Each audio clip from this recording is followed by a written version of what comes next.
चला तर आज तुझ्यासोबत एक खूप महत्त्वाची गोष्ट मला शेअर करायची आहे। त्यासाठी व्हिडिओ तुम्ही आज शेवटपर्यंत पहा, तुम्हाला ऐकायला भेटणार आहे। चला तर सुरुवात करूया। नमस्कार, चला तर मी कल्पना, माझ्या यूट्यूब चॅनल तुम्हा सर्वांचं मनापासून खूप खूप स्वागत आहे। उन्हाळ्यामध्ये सर्वात जास्त आवडणारा पदार्थ म्हणजे खारोड्या, आणि सर्वांना इतक्या आवडतात की त्या कशा बनवायचं हे खूप जणांना माहिती नसतं आणि इतकी सोपी पद्धत आहे, खूप अवघड वाटतं, पण चला तर तुम्हाला अगदी सोप्या पद्धतीने दाखवणार आहे। तर ह्या ठिकाणी मोठ्या बाउलनं आपण 2 बाउल इतकी बाजरी घेतलेली आहे, ती स्वच्छ साफ करून घेतलेली होती आणि आपल्याला धुवून सुद्धा घ्यायचे। तर ह्या ठिकाणी 2 वेळेस मी पाणी बदलून घेणार आहे। आता अगदी छान आपण चाळून घेतलेली आहे, बिलकुल ह्यात कचरा वगैरे काहीच नाही। पांढरी शुभ्र अशी आपण बाजरी घेतलेली आहे। चला तर ह्या ठिकाणी स्वच्छ धुवून झालेलं आहे। आता पाणी काढून टाकायचे आणि 10 ते 15 मिनिटासाठी आपल्याला हे असंच झाकून ठेवायचे। तर ह्या ठिकाणी पाहू शकता 10 मिनिट झालेले आहेत आणि छान बाजरी जी आहे ती थोडी भिजलेली आहे। जास्तही आपल्याला भिजू द्यायचं नाही, जास्त वेळ पाण्यात ठेवायची नाही। तर एखादी अशी चाळणी घ्यायचे, पातेलं ठेवायचं खाली आणि त्यावरती आपल्याला हे गाळून घ्यायचे। तर अशा पद्धतीनं आपण धुतलेली बाजरी जी आहे ती असं चाळणीवरती टाकून ठेवलेली आहे आणि भिजत घातली होती, त्यामुळे छान फुगलेली सुद्धा आहे। तर आपल्याला हे रात्रभरासाठी असंच ठेवायचं आहे। 4 तासासाठी ठेवलं तरी सुद्धा चालते। तर ह्या ठिकाणी आपण रात्रभरासाठी ठेवलं होतं आणि सकाळी पाहू शकता ह्या ठिकाणी पूर्ण सुकलेली आहे। आपण पसरवून ठेवलेलं नव्हतं तरी सुद्धा छान सुकलेले, पाणी सगळं मधलं ऑब्झर्व केलेलं आहे आणि थोड्या थोड्या बाजरीला आपल्या कडधान्यासारखे आपले मोडसुद्धा आलेले आहेत। तुम्हाला जवळून दाखवते, अगदी छान मोड आलेले आहेत। चविष्ट आपल्या ह्या खारोड्या पण तयार, अगदी खुसखुशीत होतात। जेव्हा मोड येते तेव्हा खारोडी जी आहे ती आपली चांगली खुसखुशीत होणार आहे। तर अशा पद्धतीने मोड आलेले आहेत। तर चला आपल्याला पुढं काय करायचं ते पाहूया। आता इथं आपण काय केलं, मिक्सरचं भांडं घेतलेलं आहे। मिक्सरच्या भांड्यामध्ये 2 पार्टमध्ये आपल्याला हे थोडं थोडं, अगदी बारीक पीठ करायचं नाही, थोडं दरदरीत आपल्याला वाटण तयार करायचे आणि 2 बॅचमध्ये आपण हे काढणार, कारण थोडंच आहे। जर खूप जास्त प्रमाणात असेल तर सुद्धा तुम्हाला अशाच पद्धतीनं काढायचं आहे। पाहू शकता ह्या ठिकाणी अगदी रवाळ मोठं मोठंच आपण ठेवलेलं आहे। तर असंच पीठ आपल्याला हवं आहे खारोड्या बनवण्यासाठी। तर चला पूर्ण पीठ जे आहे ते आपण आता असंच तयार करून घेणार आहोत। जर तुम्ही हा व्हिडिओ कुठल्या भागातून पाहतात नक्की एक कमेंट करून सांगा, मलाही कळेल की माझा व्हिडिओ कुठल्या भागापर्यंत पोहोचत आहे। तर चला बोलता बोलता ह्या ठिकाणी आपल्या चॅनलचे 10,000 सबस्क्रायबर्स पूर्ण झालेले आहेत, ते आपल्याला सांगायचं राहूनच गेलं, कारण इतकी धावपळ आहे, व्हिडिओ न बनवणंसुद्धा शक्य नाही। सध्या उन्हाळा असल्यामुळे भरपूर असे कार्यक्रम असतात, त्यामध्ये व्हिडिओ एडिटिंग हे खूप शूट करणं हे थोडंसं पॉसिबल होत नाही, त्यामुळे सांगण्यासाठी थोडा वेळ झालेला आहे आणि सर्वांचा सपोर्ट असल्यामुळं इथेपर्यंत येण्यासाठी खूप मदत झालेली आहे। तर ह्या ठिकाणी पातेलं घेतलेलं आहे, जितकं पीठ आहे ते आपण तिप्पट पाणी घेतलेलं आहे आणि पाणी जे आहे ते आपल्याला सुरुवातीला उकळायला ठेवायचे। पाणी उकळल्यानंतर आता ह्यामध्ये आपण 1 चमचा लाल तिखट टाकलेलं आहे, 1 चमचा मीठ घेतलेलं आहे। लाल तिखट मीठ आपल्या चवीनुसार कमी जास्त टाकलं तरीसुद्धा चालते। भरपूर असे आपण 1.5 वाट्या इतकी मी ह्या ठिकाणी तीळ टाकून घेतलेलं आहे आणि त्याच वाटीनं आपण अर्धी वाटी इतके जिरे टाकलेले आहेत आणि इतकं खमंग ह्या खारोड्यामध्ये तयार होतात।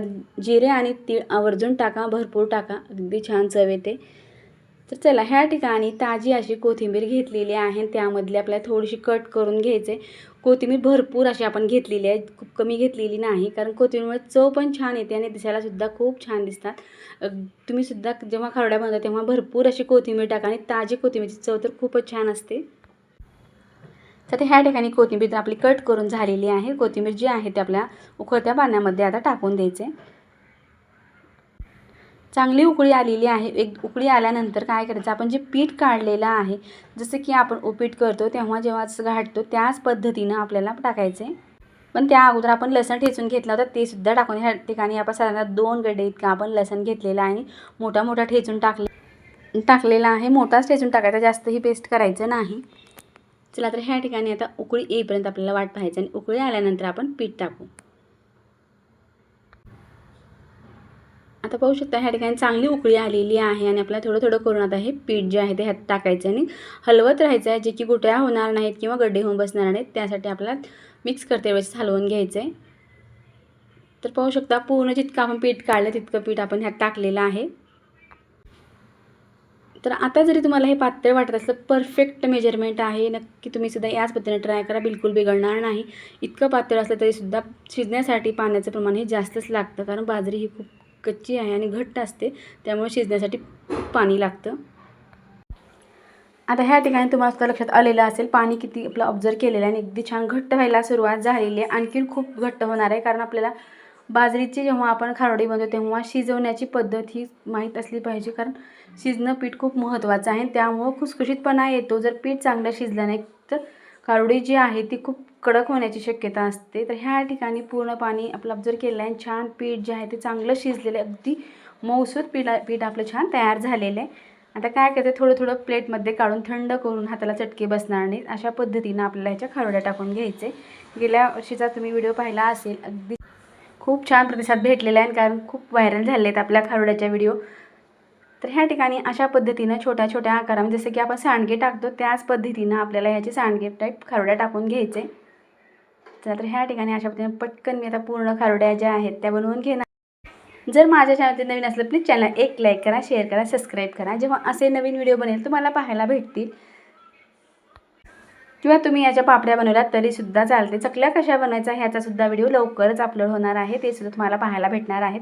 जर खारोड्या बनवायचा तुम्हाला कंटाळा येत असेल तर आपण चकल्या कशा बनवायच्या ते सुद्धा दाखवणार आहोत. आणि मागच्या वर्षीसुद्धा आपण व्हिडिओ अपलोड केलेला आहे.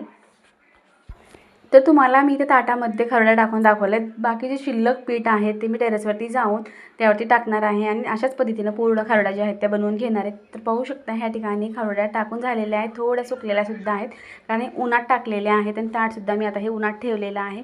1 दिवसाकरता आपल्याला हे चांगल्या उन्हामध्ये कडकडीत वाळू द्यायचं आहे, बिलकुल ओल्या राहू द्यायचं नाही. ओल्या जर राहिल्या तर लवकर खराब होण्याची शक्यता असते. तर ह्या ठिकाणी आपल्या खारोड्या थोड्या आणखीन 1 दिवस आपल्याला ठेवण्याची गरज आहे, कारण वातावरण थोडंसं आभाळ असल्यामुळे इतक्या कडक ह्या वाळलेल्या नाही आहेत. थोड्या चांगल्या वाळलेल्या आहेत ताटामधल्या, आणि जे शिल्लक होत्या त्या इतक्या वाळलेल्या नाही आहेत आणखीन. तर ह्या ठिकाणी आपण कैरी कट करून घेतलेली आहे. उन्हाळ्यामध्ये जेव्हा असे पदार्थ बनवतो तेव्हा कैऱ्या येतात त्यासोबत खाण्यासाठी. तर ह्या ठिकाणी मी भाजी करते वेळेस थोड्याशा आपल्या खारोड्या ज्या आहेत त्या तळून पाहिलेल्या आहेत, वाळलेल्या अगदी छान खुसखुशीत झालेल्या आहेत. सोबत खाण्यासाठी कैरी घेतलेली आहे, थोडे शेंगदाणे घेतलेले आहेत, त्यावरून थोडं चटपट बनवण्यासाठी लाल तिखट मसाला टाकून घ्यायचे. आणि खाण्यासाठी आपले खारोड्या आणि शेंगदाण्याचे प्लेट तयार झाले. तुम्हाला ह्या खारोड्या कशा वाटल्या नक्की एक कमेंट करून सांगा. व्हिडिओ पाहिल्याबद्दल धन्यवाद. पुन्हा भेटूया अशाच एका नवीन रेसिपीसोबत.